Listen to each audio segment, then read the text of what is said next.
जय भीम, जय संविधान प्रतिज्ञ भारत देश ప్రజలమైన మేము భారతదేశాన్ని సర్వత్రక సౌభౌమ సౌమ్యవాద లౌకిక ప్రజాస్వామ్య గణతంత్ర రాజ్యాంగ నిర్మించుటకు పౌరులందరికీ సామాజిక ఆర్థిక రాజకీయ న్యాయాన్ని భావము భావ ప్రకటన విశ్వాసము ధర్మము ఆరాధనలతో కూడిన స్వేచ్ఛ స్వాతంత్ర్యాలను అంతస్తులోను అవకాశములను సమానత్వమును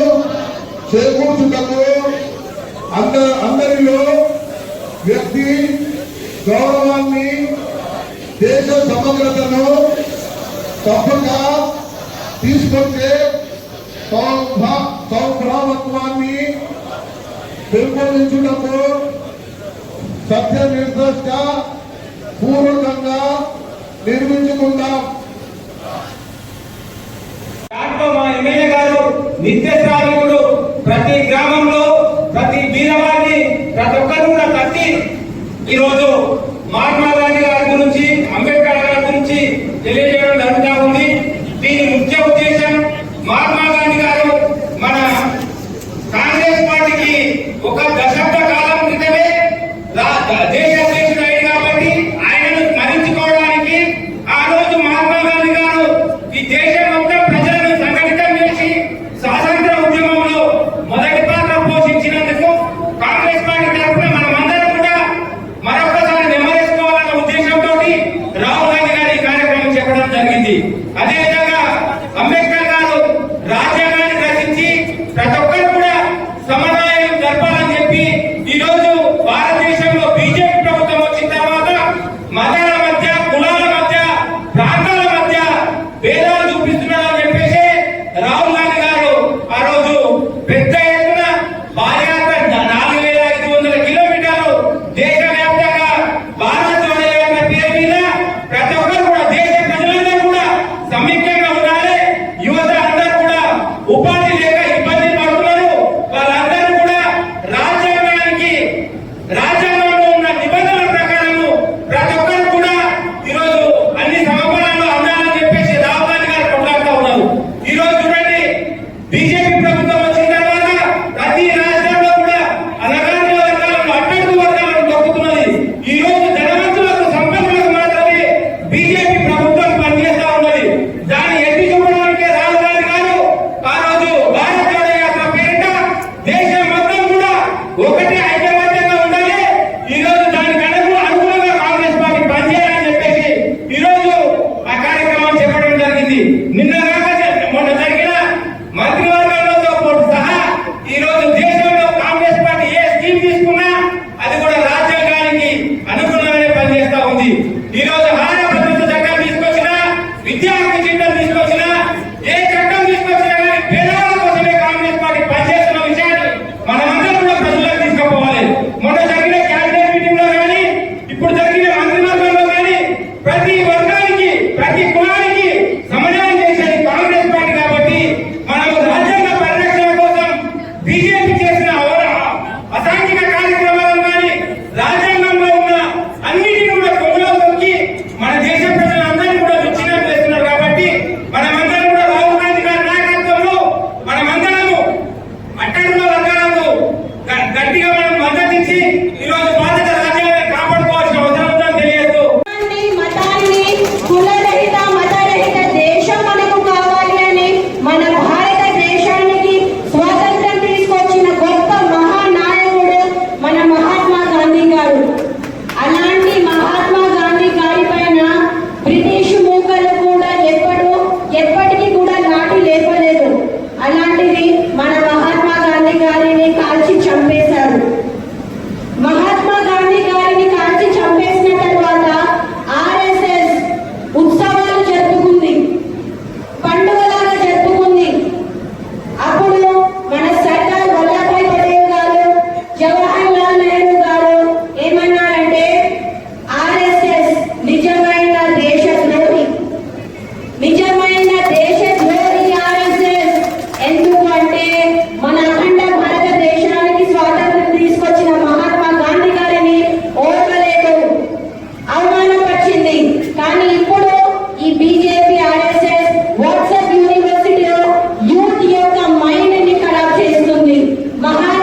అంబేద్కర్ గారి గొప్పతనాన్ని చాటు చెప్పాలి అని జై భీమ్ అనే నినాదం తీసుకొచ్చింది మన కాంగ్రెస్ పార్టీ. జై బాబు జై భీమ్. మరి జై సంవిధానం ఎందుకండి? మనం సంవిధానం రచించుకున్న తర్వాత ఎప్పుడైతే అమల్లోకి వచ్చిందో ఢిల్లీలో ఉన్న రామ్లీలా మైదాన్లో బహిరంగంగా ఈ రాజ్యాంగ పుస్తకాన్ని వాళ్ళు కాల్ చేశారు. అంబేద్కర్ గారి ఎఫిజిస్ని వాళ్ళు కాల్ చేశారు. 78 సంవత్సరాల నుండి ఈ రాజ్యాంగాన్ని ఎలాంటి మూలం లేకుండా దీన్ని మొత్తానికి అర్థం చేయాలి అనే ఆశతో వాళ్ళు 78 సంవత్సరాల నుండి పోరాడుతున్నారు. ఇప్పుడు 2014 లో వాళ్ళకు అవకాశం వచ్చింది. వాళ్ళు మొన్న ఎలక్షన్స్ లో ఏమన్నారండి? అబ్కి బార్ 400 బార్ 400 బార్ అయిన తర్వాత ఈ రాజ్యాంగాన్ని లేకుండా చేస్తాము, ఈ రాజ్యాంగాన్ని మొత్తానికి మేము నిర్మూలన చేస్తాము అని చెప్పారు. కానీ ఎప్పుడైతే మన రాహుల్ గాంధీ గారు ఈ రాజ్యాంగాన్ని పట్టుకొని దేశం అంతటా సన్మానం చేయాలి మన కాన్స్టిట్యూషన్ అని అనుకున్నాడు, అప్పుడు 240కి నిలిచిపోయింది ఆ బీజేపీ ప్రభుత్వము. అప్పుడు ఈ రాజ్యాంగం పుస్తకం తీసుకొని ఇలా పెట్టుకొని వాళ్ళు దీన్ని గౌరవించడం స్టార్ట్ చేశారు. అప్పటి నుంచి ఈ రాజ్యాంగం జోలికి వెళ్ళలేదు. టిఆర్ఎస్ గవర్నమెంట్ కేసీఆర్ ఏమన్నారండి? What's wrong to change the constitution అని అన్నారు. ఇప్పుడు మొత్తానికి రాంగ్ అయి కూర్చున్నాడు. ప్రజలు కూర్చోబెట్టారండి. రాజ్యాంగం జోలికి వస్తే కేసీఆర్ ని ఫామ్ హౌస్ లో కూర్చోబెట్టారు. రాజ్యాంగం జోలికి వస్తే 240 వరకే ఆపిండ్రు మన ప్రజలు. అందుకని రాజ్యాంగం జై సంవిధానాన్ని నినాదం తీసుకొచ్చామండి. బీజేపీ ప్రభుత్వము ఎందుకు రాజ్యాంగం మీద పడిందంటే 1947కు ముందు ఎలాంటి పరిపాలన ఉండేదండి? దొరలు రాజులు మన పేద ప్రజల రక్తాన్ని పీల్చి కన్నులు కట్టించుకునేవారు. కానీ ఇప్పుడు ఈ బీజేపీ ప్రభుత్వము ప్రైవేటీకరణ జిఎస్టి రూపంలో పేదవారి యొక్క రక్తాన్ని పీల్చుతున్నారండి. అందుకని మన రాహుల్ గాంధీ గారు జై సంవిధానాన్ని నినాదం తీసుకొచ్చారు. కాంగ్రెస్ ప్రభుత్వం తలుచుకుంటే హిందువుల మధ్య ముస్లింల మధ్య చిచ్చు పెట్టి ప్రభుత్వం వాళ్ళ యొక్క పొజిషన్ తీసుకోగలదు. కానీ కఠినమైన దారి తెచ్చుకోవాలి అని కాంగ్రెస్ నిర్ణయించుకుంది. ఇప్పటి కాదండి, ఆనాటి నుండే మన జవహర్ లాల్ నెహ్రూ గారు, మహాత్మా గాంధీ గారు, సర్దార్ వల్లభాయ్ పటేల్, బోస్, ఇందిరాగాంధీ, రాజీవ్ గాంధీ, ప్రియాంక గాంధీ, సోనియా గాంధీ, మల్లికార్జున్ ఖర్గే గారు, మన రేవంత్ రెడ్డి అన్న గారు కూడా కఠినమైన దారి ఎంచుకుంటారు. అది రాజ్యాంగం చూపించిన దారి. రాజ్యాంగం చూపించిన దారి అంత సులువైన దారి కాదండి, ముళ్ళతో కూడిన దారి. అందుకని మనం అందరం కూడా రాబోయే లోక్సభ ఎలక్షన్స్ లో మన అధినేత మన నాయకుడు రాహుల్ గాంధీని కేంద్రంలో గెలిపించుకోవాలి. మన సార్వభౌమాధికారాన్ని, మన ప్రజాస్వామ్యాన్ని, మన యొక్క సోదర భావాన్ని మనము కాపాడుకోవాలి అంటే లోక్సభ ఎలక్షన్స్ లో మన కాంగ్రెస్ పార్టీ గెలిస్తేనే ఇది సాధ్యమవుతుంది అని కోరుకుంటూ నాకు రంగారెడ్డి జిల్లా స్థానిక సంస్థల ఎన్నికల కోసం అభ్యర్థులుగా నాకు మరి శివసేన రెడ్డి గారికి ఇద్దరికి అభ్యర్థులుగా ఇక్కడికి పంపించడం జరిగింది. అయితే రంగారెడ్డి జిల్లాలో మొత్తం 8 నియోజకవర్గాల్లో 7 నియోజకవర్గాలు మీటింగ్లు అన్ని చేయడం జరిగింది. మరి ఈరోజు నరసింహారెడ్డి గారు శాతగారు మీటింగ్ రావాలని చెప్తే ఇక్కడికి రావడం జరిగింది. ఈ రోజు ముఖ్యంగా ప్రతి ఒక్కరు జయబాబు జై సంవిధానం గురించి మాట్లాడడం జరిగింది.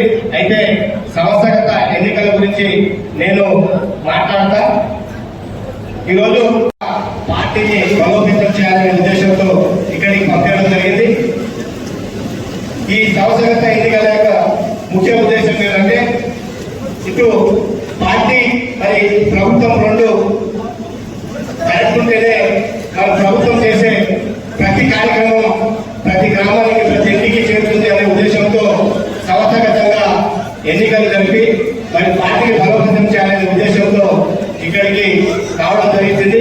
ముఖ్యంగా కాంగ్రెస్ పార్టీ ప్రతి మండలంలోనూ మండల ప్రెసిడెంట్స్, మరి గ్రామాల్లో బూత్ లెవెల్లో బూత్ ప్రెసిడెంట్స్, గ్రామ కమిటీ అధ్యక్షులు, మరి బ్లాక్ అధ్యక్షులను ఎన్నికలు చేయవలసి ఉంది.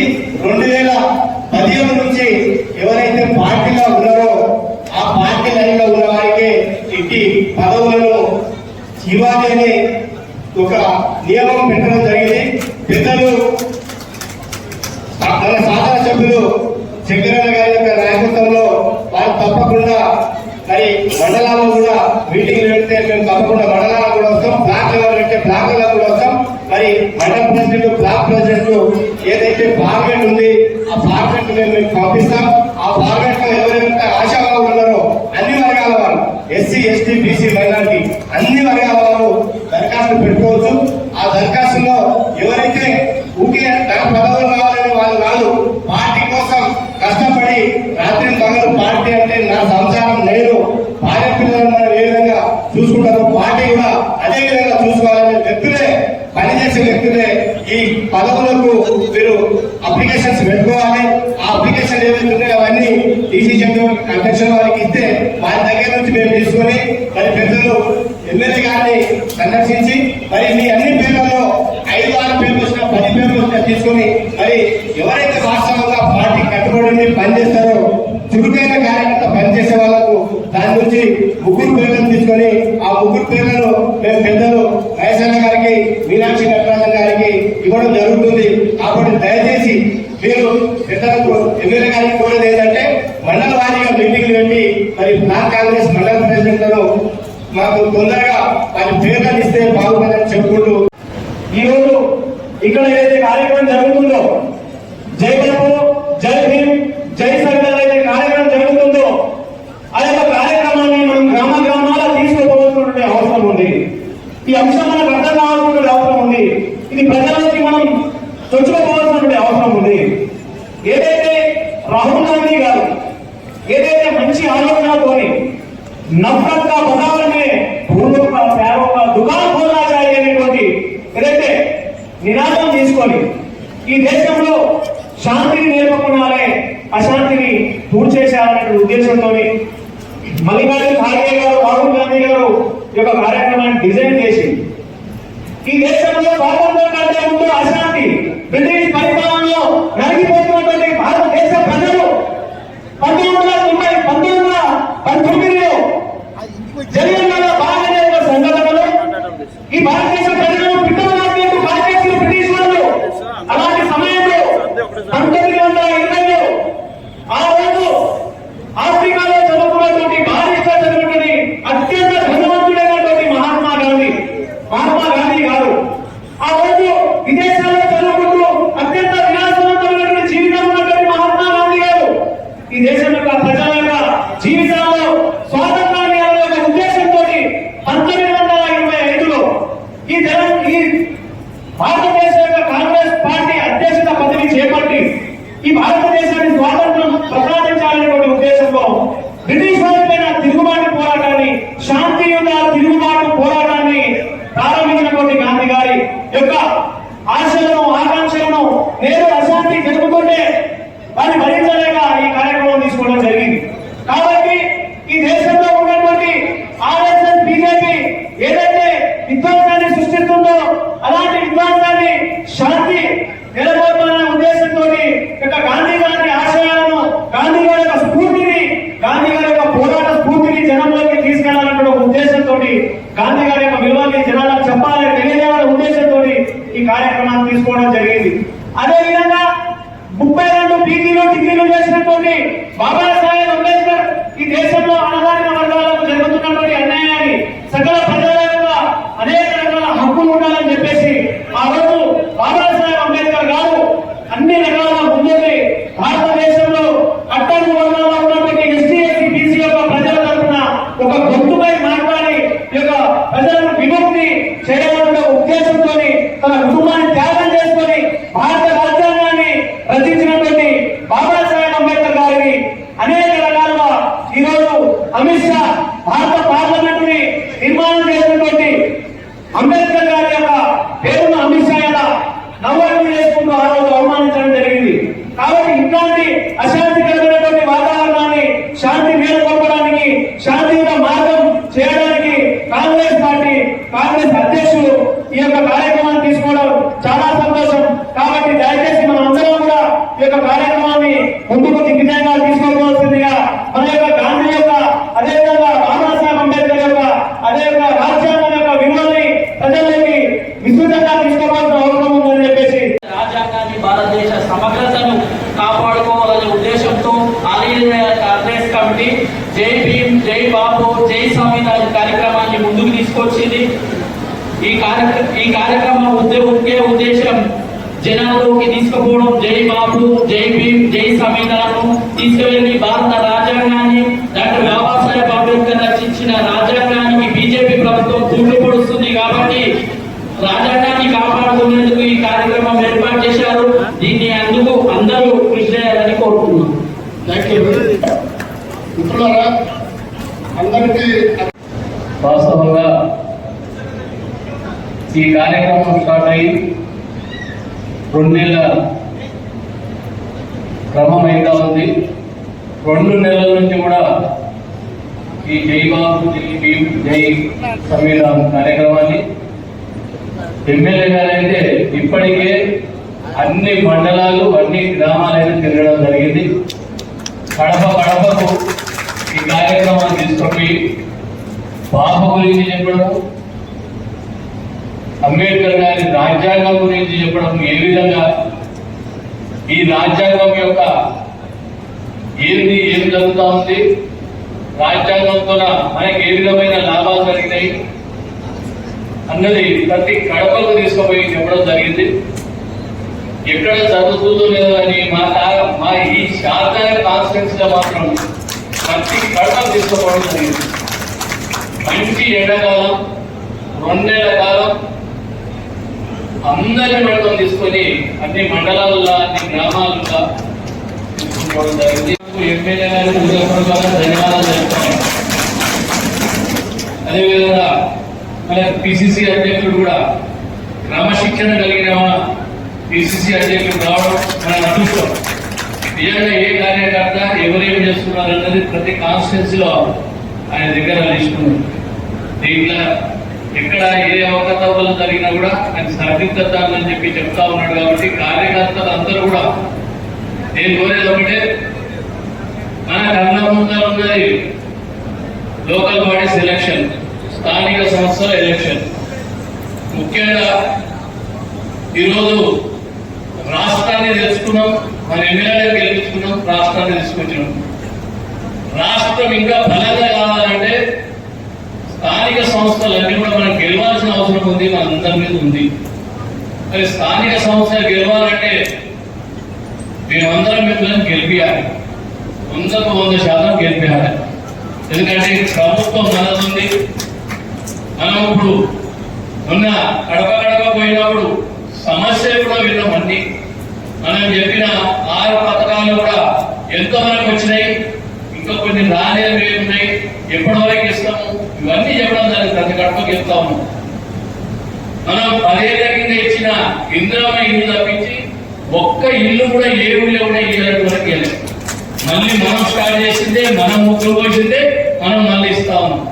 ఇలా చెప్తున్నా, ఇల్లుతో ప్రతి మనిషి, ఇల్లు లేదు ప్రతి మనిషి సంతోషంగా అడిగాలి. అప్పుడు కట్టుకుంటే ప్రతి ఒక్కరికి ఇల్లు ఇస్తాం. అది కూడా కులాలు, మతాలు, ఏ పార్టీలను చూడకపోతే ఉన్నాం. గమనించాలి మీరు అందరూ కూడా. ఎవరికి కూర్చుంటే వారికి ఇల్లు ఇవ్వాలన్నది మా ముఖ్య ఉద్దేశం, మా ఇందిరమ్మ ముఖ్య ఉద్దేశం. మరి ఆ విధంగా అది కూడా ఇస్తా ఉన్నాం. నెక్స్ట్ ఎలక్షన్ కి పొయ్యే లోపల ఇప్పటికీ కొన్ని ఇచ్చిన, మనం చెప్పిన సూత్రాల్లో కొన్ని ఇవ్వడం జరిగింది. ఎందుకంటే ఇబ్బంది పడుతూ ఉన్నారు కొంతమంది కార్యకర్తలు. ఇది లేదు, కొంతమందికి అది రాలేదు, ఊళ్ళో చెప్పలేదు పరిస్థితి అక్కడక్కడ వింటా ఉన్నాం. మరి అవి కూడా ఖచ్చితంగా ఫుల్ఫిల్ చేసి లోకల్ బాడీస్ పోతాం. ఎందుకంటే మీకు ఇబ్బంది కాకుండా చూసి మిమ్మల్ని అందరినీ గెలిపించుకునే బాధ్యత ఎమ్మెల్యే గారి మీద, మా మీద, అందరి మీద కూడా ఉన్నది. మీరు ఎలాంటి ఇబ్బంది పడాల్సిన అవసరం లేదు, ఖచ్చితంగా గెలిపిస్తాం. మరి నెక్స్ట్ మనం ఇంకా రేషన్ కార్డు అడుగుతా ఉన్నారు. రేషన్ కార్డుల గురించి కూడా చెప్తారు అధ్యక్షుడు.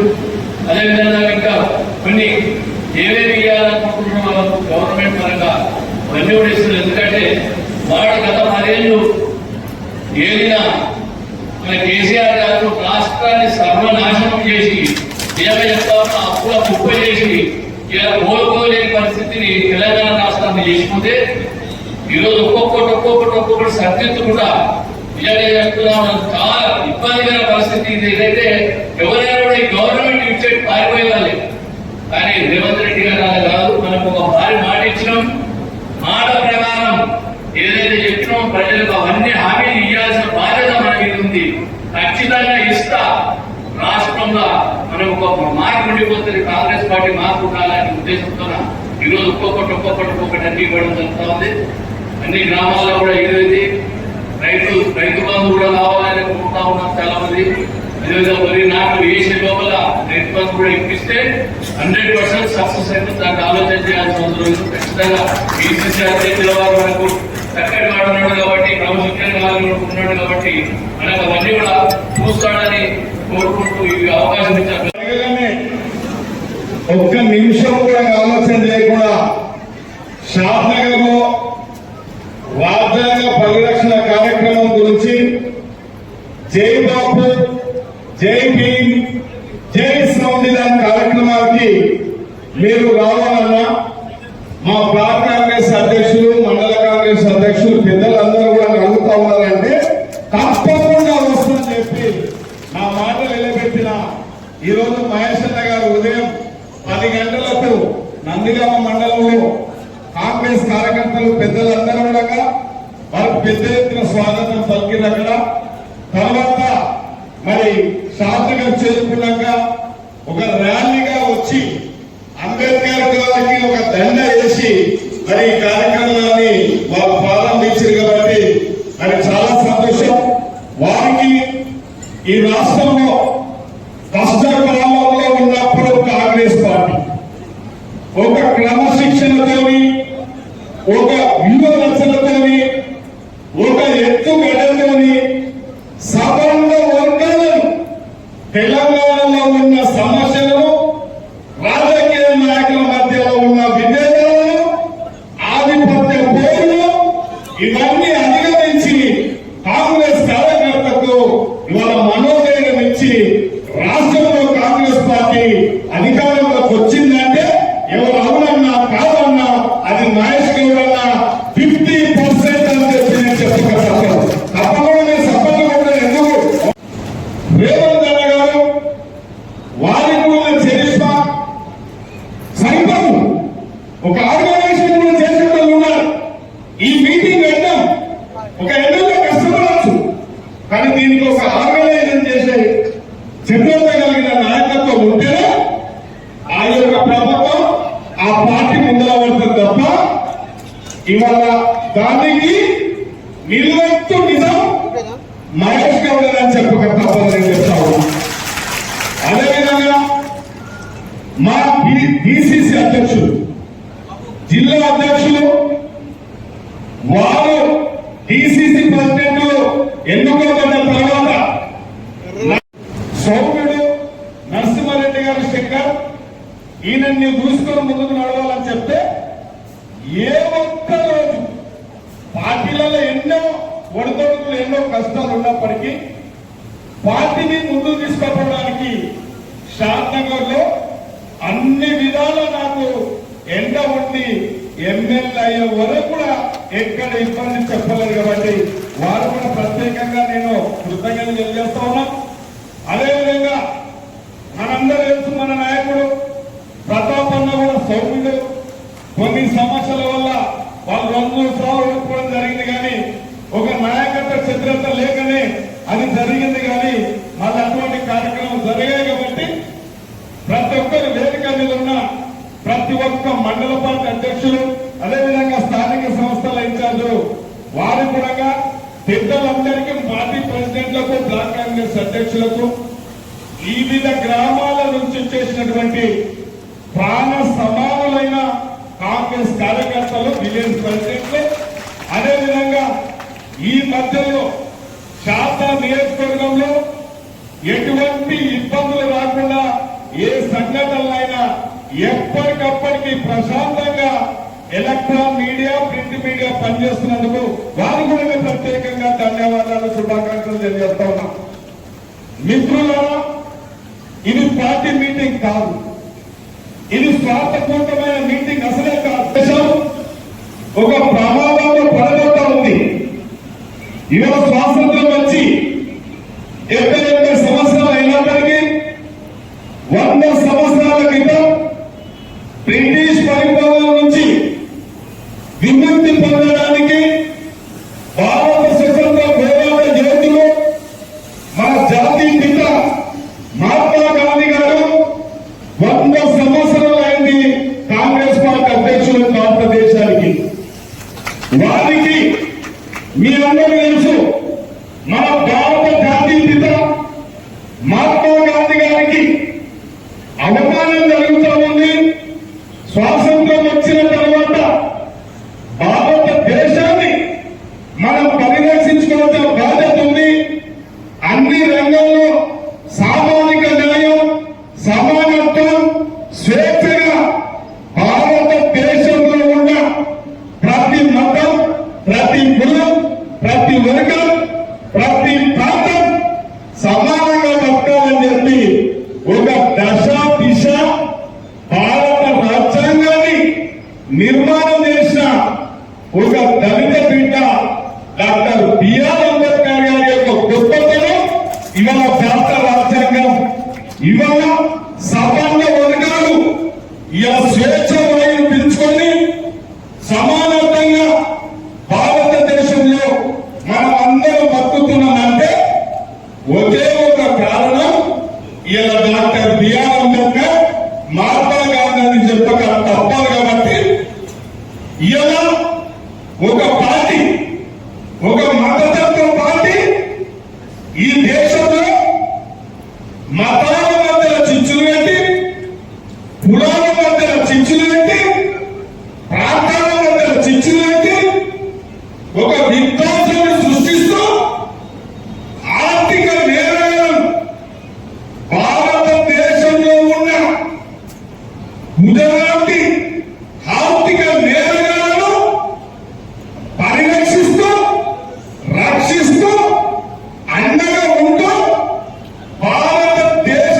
సంపదను ఇలా కొందరు వ్యక్తులకే తారతత్వం చేసి మనమందరినీ పేదరికంగా నెట్టుకున్న బీజేపీ పార్టీని ఇవాళ మనం అందరం కూడా గమనించవలసిన అవసరం ఉంది. కాబట్టి నిస్వార్థమైన కుటుంబం, ఇలా ప్రాణ త్యాగం చేసిన కుటుంబం గాంధీ కుటుంబం. కాబట్టి రాహుల్ గాంధీ గారు భారతదేశం ప్రమాదానికి లెక్కబడుతుంది, రాజ్యాంగాన్ని రక్షించుకోవాలని చెప్పి ఇవాళ మల్లికార్జున ఖార్గే గారు, రాహుల్ గాంధీ గారు ఈ కార్యక్రమం తీసుకుని జై బాబు, జై భీమ్, జై సంవిధాన్ కార్యక్రమాన్ని ప్రతి పౌరుడు రాజ్యాంగాన్ని పరిరక్షించుకోవాల్సిన బాధ్యత. ఇవాళ మీకు ఇక్కడికి వచ్చినందుకు ఒక గంట సేపు, అర్ధగంట సేపు కుర్చీ వేసి కూర్చోబెట్టా తిక్కమక్క తిరుగుతా ఉన్నాం. భారతదేశానికి శాసనం ఎట్లా వచ్చింది, భారతదేశం పౌరులను ఎట్లా రక్షించిందనేది ఒక్కసారి మనము ప్రశ్నించుకోవాలి. ఒక్కసారి ప్రశ్నించుకుంటే మనకు స్వాతంత్రం ఎక్కువ అని అనుకుంటున్నారు.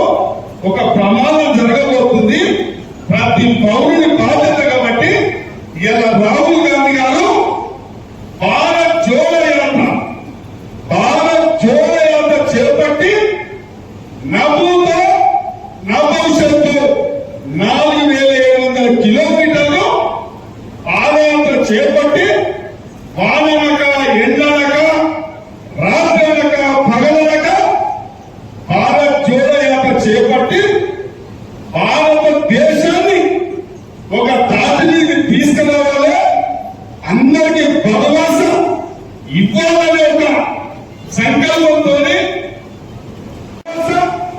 ఒక అండ చూపించాలనే ఒక కార్యక్రమం తీసుకొని వస్తే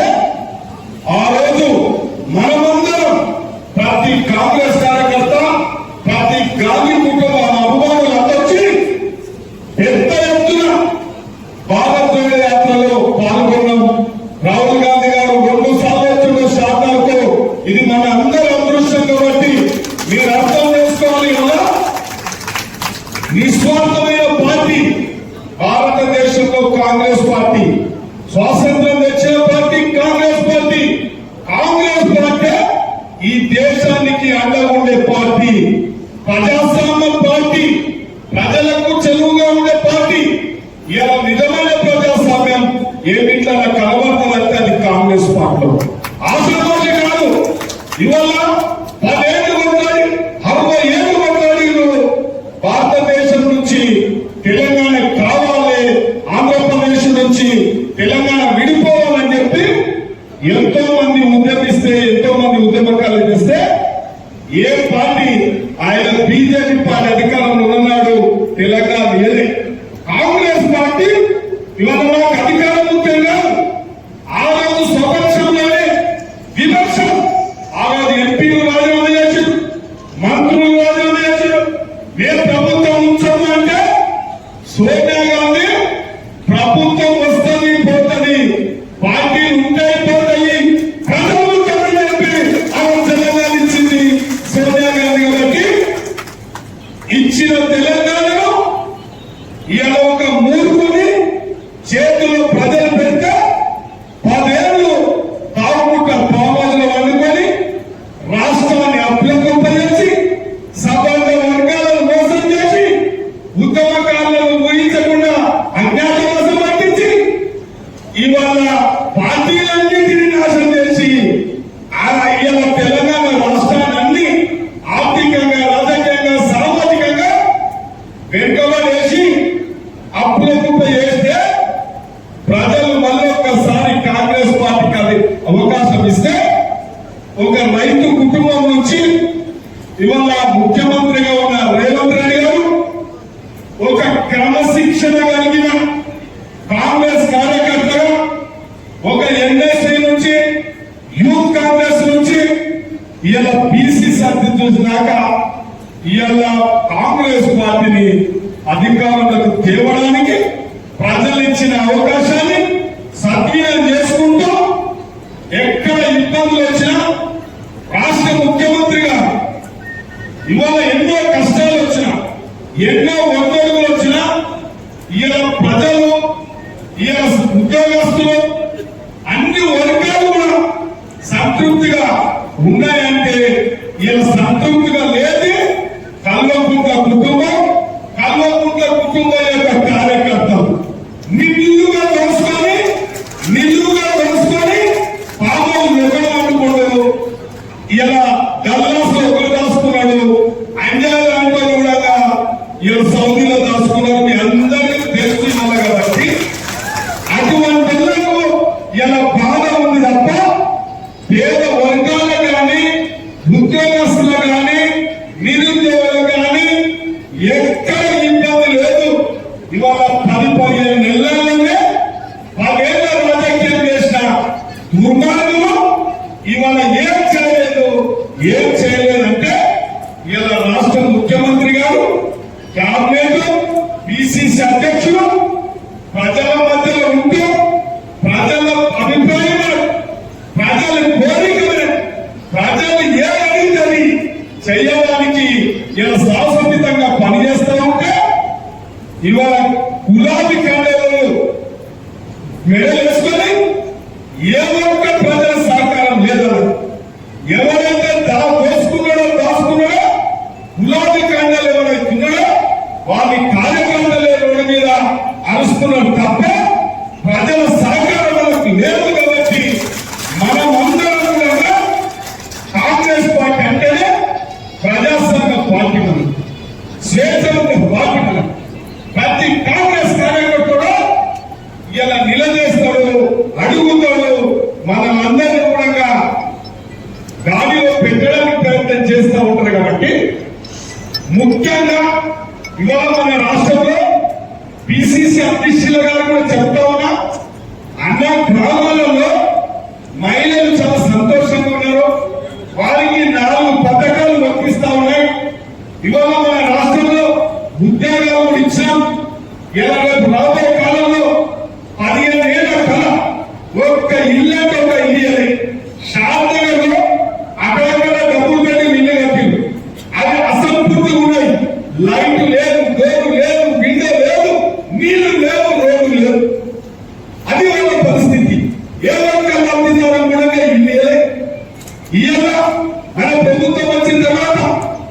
ప్రతి కాంగ్రెస్ కార్యకర్తనే శాతం నియోజకవర్గంలో ఒక ఎమ్మెల్యేగా ప్రతి పేరింటికి పోయి నేను ఇల్లు ఇస్తున్నాను, రేషన్ కార్డు ఇస్తా, రేషన్ కార్డు ఇస్తా అనే ధైర్యంతోనే ఇవాళ ప్రతి కాంగ్రెస్ కార్యకర్త ప్రతి పేరింటి మహిళకు ఒక భరోసా ఇస్తూ ఇలా ముగ్గురు వస్తూ ఉన్నారంటే చాలా సంతోషంగా ప్రతి ఒక్కరూ సంతోషపడుతూ ఉన్నారు. కాబట్టి ముఖ్యంగా మీ అందరితో విజ్ఞప్తి చేస్తూ ఉన్నాం, ప్రతి మనిషి పనితీరు అంచనా ఉంటుంది. కాబట్టి ప్రతి కాంగ్రెస్ కార్యకర్త ఇవాళ మన యొక్క దేశ అధినేత రాహుల్ గాంధీ గారు ఈ యొక్క జై బాబు జై భీమ్ జై సంవిధాన్ కార్యక్రమం భారత రాజ్యాంగ పరిరక్షణ ప్రతి ఒక్కరి మీద, ప్రతి పౌరుడి మీద,